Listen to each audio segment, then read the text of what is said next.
Hi there, welcome to Watcher of Realms. We're doing a legendary review, the Ancient Summoning current event, which involves Eunomia, but more importantly, the legendary Lord Infernal called Solcadens.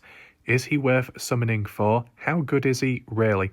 And what I would say right off the bat, when it comes to such as who else is available, you got Tween Fiend, you've got Solcadens and Pyros. If you don't have Twin Fiend, you might as well go for Solcadens for sure. I've got Pyros only, so I would definitely want to be going for Solcadens. In terms of the difference, well, an extra 5% at least in terms of base increases faction team members' basic attributes. When Lord Solcadens cast Hell breaks loose, all faction team members gain penetration increase. 30% ignoring defense and magic resistance, which is great. And it deals 30% extra damage to elites and bosses for 15 seconds, which is a great amount of time. In terms of Pyros, he doesn't do that to the same extent. Yes, you got the penetration increase, but it only lasts for 10 seconds. Solcadens does it for 15 and deals 30% extra damage, and that lasts for 15. So you can see the difference there. As for Twin Fiend, penetration increase, crit rate increase, which is decent depending on how you built certain people out. Crit damage increase by 30%, that's 10 seconds. So that's not too bad. I'd still use Solcadens because of what you can do on top. Awaken 2, faction team members, damage to elites and bosses by an extra 5%. Awakened 1, targets marked with the ultimate will be inflicted with physical damage vulnerability and magic, which takes 25%, benefiting your other heroes by dealing damage to the enemy. Awakened 3, for every 1 burning on targets, increases the hero's damage by 5% up to 35, which is really good. Crit rate, that's actually really nice to have thrown in by 8%, meaning you can be a bit more lenient with how you build and gear him. And Max Awakened, when the talent's damage increases effect maxes out, each basic attack launch extends the duration of all burning on the target for 1 second. Deals 20% continuous magic damage. That's great. Burning effects from different sources can coexist.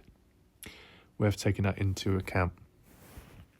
Single target attack, ally buff, continuous damage.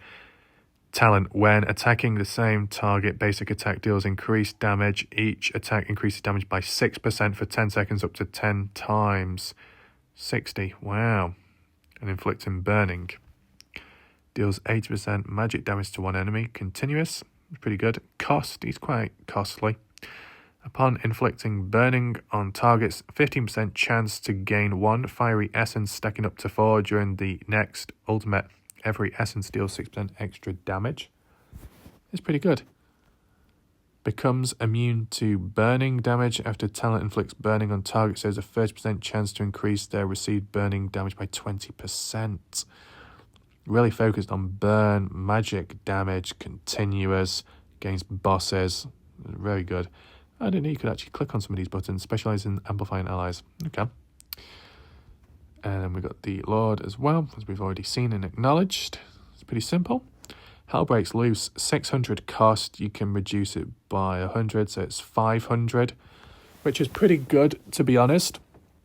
Upon activation, the talent effects increases damage by 10% for 12 seconds. Instead, marks 1 target with the highest HP for 10 seconds, during which all heroes will prioritize attacking them. Upon expiring, the mark will explode, dealing 240% AoE damage. Additionally, when the hero is deployed as a Lord, he gains Pyro Blitz. And what that is, 2 faction team members with the highest attack join forces to channel energy to the Lord. Regardless of their location, the Lord gains each participating faction member's current 50% attack and 60% crit damage attributes and accumulates strength for a powerful strike. Damage of this strike on the marked target increases based on the number of faction heroes on the battlefield up to 800%. Wow. Furthermore, nearby units will also be affected, suffering 300% splash damage and being stunned for 2 seconds. That's pretty good. Very nice in general. So I would definitely say it's worth getting him, just for the fact that he's a legendary lord. He's got great bonuses there. But his actual kit and the damage he can do on top of being a lord is really good. In terms of the Infernal Blast, it can be used all over the place. You can even use Malric as well if you manage to summon him. Hex, big one to be using, of course, in boss content. Lord Phineas, also pretty good too. So, based off that, a good faction. You've already unlocked certain members from it. Hex, even Zilla too, to some extent. And Dolores as well. You want inspiration. And then you got Xena as well. She's pretty good. So if you do manage to pull Solcadens, that's great. And if you're currently summoning, good luck. You haven't got much time left. And yeah, that's pretty much it. Goodbye for now.